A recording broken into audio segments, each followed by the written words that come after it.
네, 코로나19 신규 확진자가 이틀 연속 500명대를 기록한 가운데 어떻게 감염됐는지 확인할 수 없는 환자가 30%대에 달하고 있습니다. 일상 곳곳에서 산발적 감염도 이어지고 있는데요. 네, 관련 내용 두 분과 짚어보겠습니다. 천안미 이대목동병원 호흡기내과 교수, 최진봉 성공회대 교수와 함께합니다. 어서 오세요. 어서 오십시오. 네, 오늘 상황 진단하기 전에요. 개별 접촉에 의한 감염 비율 44.7%. 중대본이 발표한 게 이게 올해 최고 비율로 나타났다. 이런 발표를 했거든요. 이거 어떤 의미라고 이해를 해야 될까요? 그러니까 접촉 감염이 많다는 겁니다. 과거에는 어떤 한 곳에서 집단 감염에 의해서 확진자 수가 늘었다면 지금은 조금씩 50명, 100명씩 늘고 있는 것 자체가 전국적으로 개별 접촉이 많다는 거죠. 아마 최고로 거의 50% 육박해서 나오고 있고 그만큼 경증이 그냥 무증상 감염자가 우리 주변에 많다는 걸 예고하기 때문에 정부로서도 이 확진자를 줄이는 것이 3차 대유행 때보다 훨씬 어려워질 수가 있습니다. 그러면 우리 국민 개개인이 검사를 스스로 빨리 하고 스스로 진단을 빨리 하고 치료를 받아야 되고 또 이 접촉 감염뿐 아니라 위중증자가 지금 좀 늘고 있는 걸 볼 수 있습니다. 그 말은 과거에는 요양병원 시설에서 한 번에 이렇게 확진자가 많이 나왔다면 지금은 일반 확진자들 중에 고령자나 기저질환자가 확진자가 많다 보니까 나오는 거죠. 그런데 이렇게 위중증자나 사망자가 나온다는 건 아직까지 의료 체계가 적절하게 대처를 못하고 있다고 생각합니다. 확진자가 많은데도 불구하고 그 말은 치료가 늦어졌다는 거죠. 코로나는 가장 중요한 게 치료 시기입니다. 시기에 적절히 들어가면 사실은 저는 거의 다 정말 일부를 빼놓고는 다 우리가 가능히 치료할 수 있다고 생각하거든요. 그래서 우리가 생활치료시설이라는 것이 보시면 생활치료죠. 근데 치료를 하나도 안 합니다. 이건 생활격리시설이에요, 사실은. 격리만 하고 있고 그러면 그 옆에 생활치료시설을 따로 만들어야 됩니다. 제가 전에도 말씀드렸지만 코로나19는 증상이 없어도 후유증이 있지만 기침이라든지 발열이나 호흡곤란처럼 폐렴 증상이 나타날 때는 반드시 치료가 바로 들어가야 됩니다. 그러니까 트럼프 대통령처럼 초기에 들어가면 고령자라도 기저질환자들로 금방 퇴원할 수가 있기 때문에 앞으로는 생활격리시설 옆에 생활치료시설을 새로 명칭을 만들어서 새로 방을 몇 개 만들더라도 거기에서는 우리가 비대면이 아니라 대면으로 의료진이 항체치료제라든지 그런 치료제를 적극적으로 쓸 수 있는 것이 저는 이렇게 위중증자, 사망자를 줄일 수 있습니다. 코로나는 바이러스입니다. 바이러스로 사망하는 것은 의료진 입장에서는 굉장히 솔직히 굉장히 가슴이 아픈 일이거든요. 충분히 살릴 수 있는 분들이니까 정부 당국에서는 이번 기회에 위중증자가 줄었다, 사망자가 줄었다 그런 것보다는 조금 더 치료를 적극적으로 초기에 사용을 해서 사망자를 최대한 줄이겠다는 쪽으로 저는 가는 것이 필요하다고 생각합니다. 치료 시기를 적절히 좀 관리를 해야 된다는 말씀을 주셨는데요. 아까 처음에 저희가 짚어본 내용 중에 개별 접촉에 의한 감염이 있잖아요. 그러니까 그 교수님께서 말씀 주실 때도 큰 집단 감염보다 이제 개별적인 감염들이 많이 늘어난다. 그 역학조사 차원에서 보면은 이제 큰 덩어리가 하나 발견이 되면 조사하기가 용이성으로 따지고 보면 그때가 더 쉬운데 그럼 반대로 지금은 훨씬 더 어렵다는 얘기가 되는 건가요? 그렇죠. 역학조사가 어렵고 그러다 보니까 감염 경로를 모르는 분들이 훨씬 증가할 수밖에 없죠. 예를 들어서 나는 식당에도 안 갔고 사람도 안 만났는데 감염이 되신 분이 있어요. 정말 어디서 감염이 된지 모릅니다. 길 가다가 됐는지 엘리베이터 타다 됐는지 그만큼 주변에 증상이 마스크를 썼는데도 감염이 되시는 거죠. 그만큼 바이러스가 전파력이 높다. 그러니까 변이 바이러스가 생각보다 우리 일상에 깊숙이 들어와 있다는 걸 전 느끼고 있고요. 그렇기 때문에 더 우리가 개별 모임이나 이런 것을 자제해야 되고 어디 모임을 다녀왔거나 학교를 나간다거나 직장을 나가실 때 전 자가키트를 굉장히 조금 많이 활용을 하라고 말씀을 드리고 있지 않습니까? 그런 경우에 자가키트를 일주일에 2번 정도 사용을 하게 되면 아마 상당히 많은 경우에 확진이 될 수 있고 그러면 조기에 진단이 될 수 있다고 생각합니다. 자연스럽게 그 감염 경로 알 수 없는 환자 비율에 대해서 이야기를 해볼 텐데 아까 그래프로도 나왔습니다. 20%대 중반에서 점점 올라가더니 지금 30%를 기록했습니다. 굉장히 높은 수치인데 사실 방역 당국에서는 선제 검사를 늘린다고 계속 움직여 왔잖아요. 근데 크게 효과를 못 보이고 있나 봐요. 그러니까 이게 감염 경로가 불명하다고 하는 것은 이제 숫자가 늘어나게 되면 사실 모두 다 찾아내기가 어려운 거잖아요, 결국은. 예. 그렇게 되면 문제가 되는 게 뭐냐면 모두 다 못 찾아내면 어떤 상황에서 누구로부터 감염됐는지를 모르게 되니까 감염된 상태에서 본인도 모르게 증상이 없으면 돌아다닌다는 거죠. 그럼 그 사람이 또 다른 사람을 전파를 시키지 않겠어요? 이게 가장 위험한 상황이라고 저는 봐요. 그러니까 감염 경로를 다 파악하면 사실은 선제적으로 빨리빨리 격리를 시켜서 더 이상 전파가 안 되도록 막을 수 있는데 감염 경로가 파악되지 않은 사람이 많아졌다고 하는 얘기는요. 우리 주변에 진단받지 않고도 확진도 되지 않았는데 감염된 상태에서 돌아다니는 분이 있을 수 있다는 얘기거든요, 결국은. 이게 이제 위험한 거죠, 사실은. 그렇게 되면 확산이 엄청나게 빨라질 수 있고 이분도 예를 들어서 감염된 상태에서 본인도 모르고 증상이 없으면 그냥 일반적인 행동을 하지 않겠어요? 예. 그런 상황에 다른 사람과 또 접촉하게 되면 그 사람에게 또 전파가 되고 이러면 꼬리를 잘라낼 수 없다는 거죠. 이게 가장 큰 위험인데 예, 제가 볼 때 이걸 빠르기 위해서 빨리 예. 찾아야 한다고 봅니다. 예, 알겠습니다. 감염 경로를 알 수 없는 환자 비율이 이제 역대 최고치인 30%까지 이제 다다랐기 때문에 아무래도 그 역학조사나 어떤 이런 감염 차단의 어려움이 이제 가중되고 있는 모습이다. 이제 이 내용을 설명 주시다가 저희가 다녀왔는데요. 예. 말씀 더 이어가 주신다면요. 예, 지금 말씀하신 것처럼 결국은 감염 고리를 차단해야만 더 이상의 확산이 막을 수 있는데 그게 30% 정도 된다고 하면 확산 차단을 완벽하게 막을 수 없는 상황이라고 말씀드릴 수 있는 것 같고요. 결국 일상생활에서 우리가 부지불식간에 또는 무증상 상태에서 감염된 상황을 모르는 상황에서 돌아다니는 분들로부터 감염될 가능성이 있다. 그럼 결국 우리가 할 수 있는 일은 뭐냐면 최대한 개인 방역을 철저히 하는 수밖에 없어요. 내가 그냥 증상 없는 사람을 만났다 하더라도 그게 어떤 장소이든 마스크를 벗거나 아니면 접촉을 했을 경우에 감염될 수 있다는 위험성이 있기 때문에 개인 방역을 철저히 하지 않으면 사실 원천적으로 감염을 막을 수 있는 상황이 아니다 이렇게 볼 수 있을 것 같습니다. 네. 그래서 지금 이 상황이 제가 볼 때는 더 좋아질 확률은 좀 낮다고 봐요. 왜냐하면 사회적 거리두기가 계속 지금 예전의 상태로 유지되고 있는 상황이기 때문에 제가 볼 때는 개인 방역이 더 철저히 지켜져야 되는 상황이다 이렇게 말씀드릴 수 있을 것 같습니다. 네. 그리고 최근에 천안의 배터리 제조업체에서 집단 감염이 발생했는데 30명에 가까운 직원들이 무더기로 확진됐습니다. 네. 환경을 살펴보니까 일단 식당, 기숙사가 모두 전형적인 산밀 환경이었다고요. 그렇죠. 특히 여기 뭐 외국인 근로자가 16명이 지금 확진자 중에 포함이 돼 있거든요. 이분들 예. 같은 경우에 같이 생활을 하잖아요. 물론 뭐 국내 직원들도 같이 생활하는 분들도 있지만 외국인 근로자 같은 데는 기숙사 아니면 생활이 어렵습니다. 그런데 밀접, 그다음에 밀접, 밀첩 뭐 이렇게 가까이서 생활하면서 직접적으로 접촉하는 경향이 많기 때문에 상당히 확산될 위험성이 있다라고 보여집니다. 지금 이제 산업단지에 일하는 2,100명에 대해서 검사를 지금 하고 있는 상황이거든요. 앞으로 더 확진자가 나올 가능성은 충분히 있는 상황이라고 보여지고요. 예. 이런 상황이라고 하면 사실 외국인 근로자들에 대한 관리를 조금 더 체계적으로 할 필요가 있다는 생각이 들어요.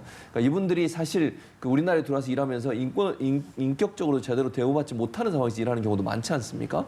그리고 일반 우리 국민들은 방역을 개인적으로 할 수 있는 조건과 상황이 되지만 외국인 근로자들 같은 경우에 누가 사업주냐에 따라서 뭐 천안 배터리 제조업체만을 제가 얘기하는 건 아니고요. 전국에 있는 외국인 근로자들 같은 경우에 정말 열악한 환경에서 전혀 이 방역을 할 수 없는 상황에서 거주하는 분들이 많아요. 이런 부분들에 대해서 방역 당국이 철저히 조사가 필요하다. 왜냐하면 이분들이 결국 우리나라에 살고 계시기 때문에 이분들의 환경을 제대로 만들어드리지 않으면 우리한테 피해가 오는 거거든요. 결국은.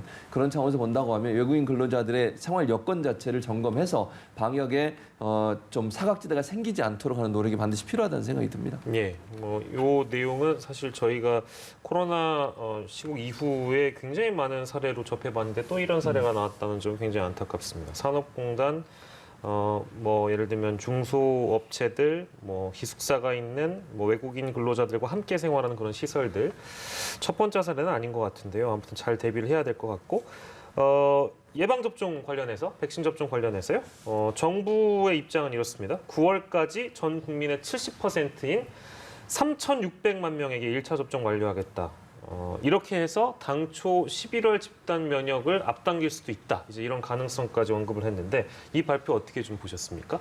네, 이제 요양병원과 의료진들은 거의 좀 완료를 하셨고요. 그다음에 사회 필수 인력인 경찰, 군인 그런 분들이 접종을 하고 있어서 아마 정부 입장에서는 의무적으로 맞는 분들을 우선 1, 2분기에 접종을 시키고 예. 이제 3분기에 사실은 이 모더나 파이자 백신이 정부가 조금 더 구매를 빨리 하셨다고 생각하셔서 아마 3분기면 국민들이 접종률이 높아질 수 있고 예. 백신이 수급이 됐기 때문에 가능할 거라고 생각하는 것 같습니다. 1차 접종을 하더라도 사실은 우리가 파이자 백신 같은 경우는 55% 정도밖에는 예방률이 안 되기 때문에 2차 접종까지 완전히 완료를 해야지 우리가 집단 면역이 형성이 될 수 있고 초반에 뭐 70%가 아니라 지금은 거의 80%, 90% 가까이 맞아야 된다는 얘기가 있습니다. 그렇기 때문에 지금 접종이 안 된 분들까지 저는 3분기, 4분기에 다 접종을 해야 되고 예. 가장 관건은 정부가 계획한 대로 3분기에 백신이 수급되냐가 제일 중요하다고 생각합니다. 네, 일단 지금 정부에서 밝히기로는 우리 정부가 계약한 백신의 90% 정도가 3분기에 들어오는 거잖아요. 네. 그러면 7월, 8월, 9월 이 3개월간 굉장한 속도를 내야겠습니다. 네, 맞습니다. 우리가 3,600만 명, 4천만 명이라고 하더라도요. 사실 하루에 100만 명씩만 맞으면 한 달 조금 지나면 맞을 수 있거든요. 우리가 독감 백신을 보통 9월 중순부터 11월 정도까지 맞습니다. 개인이 그냥 예약을 해서 맞고 일반 병원에서 맞을 수 있기 때문이고 화이자 백신, 모더나 백신도 일반 냉동고에서 2주 이상 보관이 가능해요. 특히 화이자 백신은 굉장히 초저온 냉동이 필요하다고 알려져 있지만 그렇게 되면 미국처럼 일반 의원이나 마트에서도 접종을 할 수 있기 때문에 맞는 것 자체는 백신만 충분하다면 저는 충분히 가능하다고 생각합니다. 그렇다면 네. 결론은 11월 집단 면역 앞당길 수 있겠습니까? 정부의 발표대로? 네, 제가 옛날에도 말씀드린 그러니까 11월까지 갈 필요 없이 예. 여름 전에도 백신만 있으면 맞을 수 있다. 그러면 지금 백신이 3분기에 7, 8, 9호에 들어온다면 예. 당연히 가능하다고 생각합니다. 예, 네. 예, 알겠습니다. 백신이 수급되는 것도 중요하지만 수급이 됐을 때 어느 정도의 수용이 되느냐, 그러니까 접종에 얼마나 동의를 하느냐가 중요할 텐데 지금 접종 동의율이 점점 떨어지고 있습니다. 그래서 이 부분에 대한 보완도 필요할 것 같아요. 그렇죠. 그러니까 정부 입장에서는 사실 이제 안전성에 대해서 계속 전문가들이 얘기를 하고 계시고 또 이제 뭐 일부 언론들이 그 백신에 따라서 약간의 차별을 두고서 얘기하시는 부분들이 있는데 전체적으로 보면 전 세계가 맞고 있는 백신들이잖아요. 우리나라는 맞는 게 아니고 예. 그렇다고 하면 전체적으로 안전성은 확보됐다라고 저는 봐요.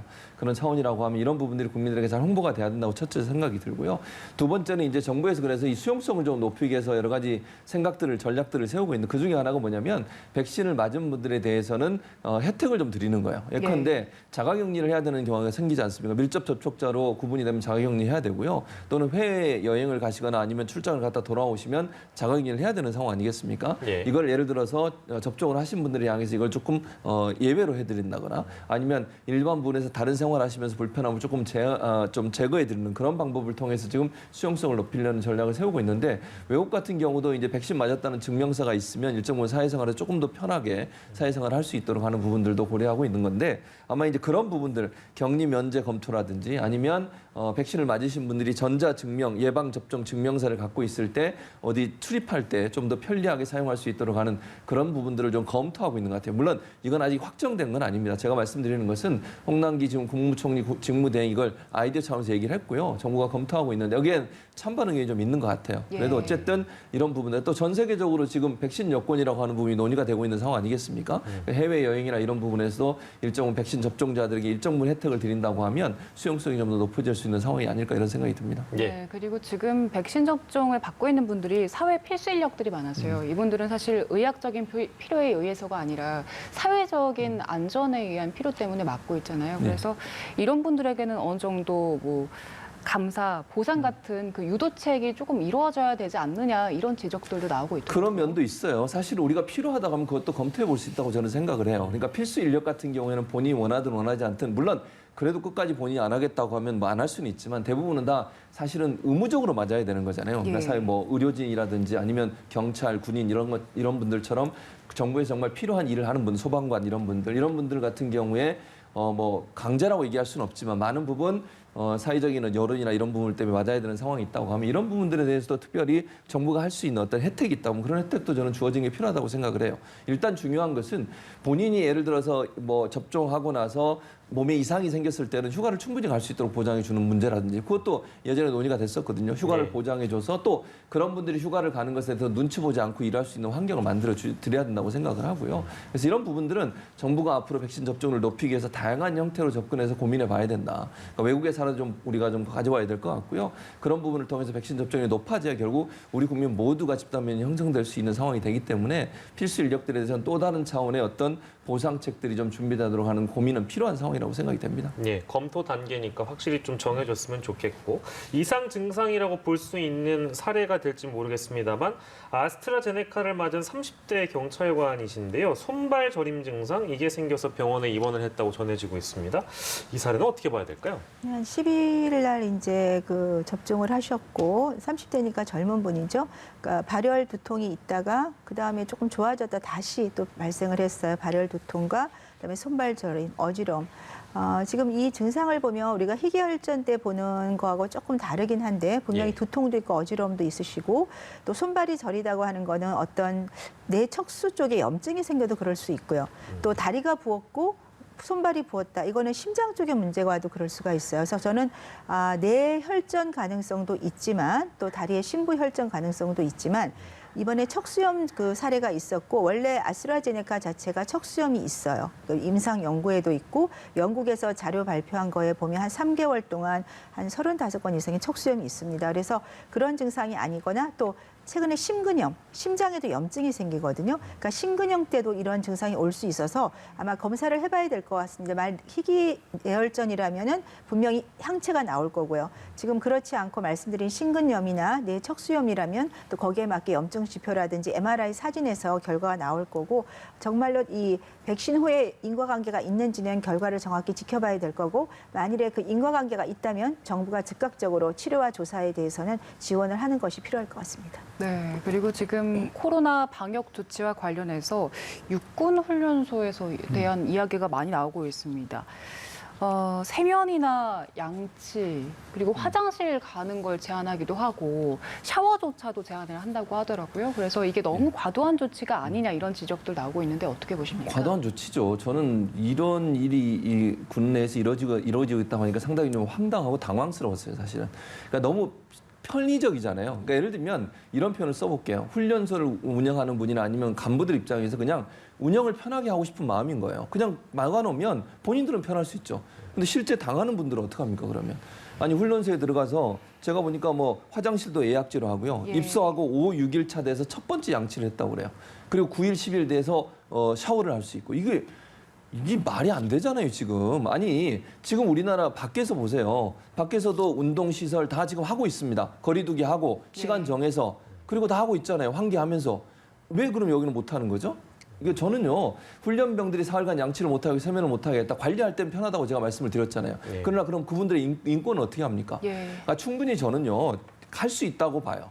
그러니까 방역 수칙 잘 지키고 또 관리하는 분들이 좀 더 거리두기 하면서 생활할 수 있도록 만들어주고 뭐 시간을 정한다고 하는 것도 필요할 때 예를 들면 용변을 보러 가는 사람한테 시간 정해서 몇 시부터 몇 시까지 가는 그게 가능합니까? 예. 아니 사람이 이거는 생리작용이잖아요. 그거를 시간 정해서 한다는 것도 말이 안 돼요. 일주일 동안 샤워를 못하면 지금 요즘 또 날씨도 따뜻했잖아요. 네. 그렇게 되면 더 땀이 생기고 이러면요. 다른 전염병도 생길 수 있고요. 침이나 비말이나 이런 땀을 통해서 또 전파될 가능성은 저는 있다고 봐요. 그게 과연 합리적인 일인지 저는 좀 이해가 안 되고요. 다시 생각해야 돼요, 이거는. 이거 인권도 지키면서 방역도 할 수 있는 방안으로 가야지 본인들이 그냥 관리하기 편한 방식으로 쉽게 하려고 하게 되면 사람들의 인권이 침해된다는 것 좀 꼭 기억했으면 좋겠습니다. 지금 이 사례가 논란이 됐잖아요. 네. 그래서 국방부에서 어떻게 하겠다 뭐 대답이 나왔습니까? 지금 국방부에서는 이런 얘기를 해요. 뭐 훈련소는 어쩔 수 없다고 하는 훈련소 입장이고요. 국방부에서는 조사해서 이거 좀 바꾸겠다고 얘기를 했어요. 그래서 논란에서 송구하다고 얘기를 하고 집단감염 우리가 강한 방역수칙 적용시키겠다고 했는데 집단감염 우려한 강한 방역 대책이라고 하는 것도 인권이 보장되는 범위 안에서 해야 된다는 제가 말씀을 드리고 싶은 거예요. 예. 그래서 물론 방역이 중요하니까 방역을 철저히 하겠다는 걸 누가 뭐라 하겠습니까? 근데 그건 일반 사회에서도 할 수 있는 범위 내에서도 할 수 있는 거 아니겠어요? 그러니까 우리가 생활하면서 우리도 지금 다 방역 지키고 있잖아요. 개인 방역을. 그런 상황에 생활하면서 저 정도 불편을 느끼는 건 아니지 않습니까? 화장실을 마음대로 못 갑니까? 샤워를 못 합니까?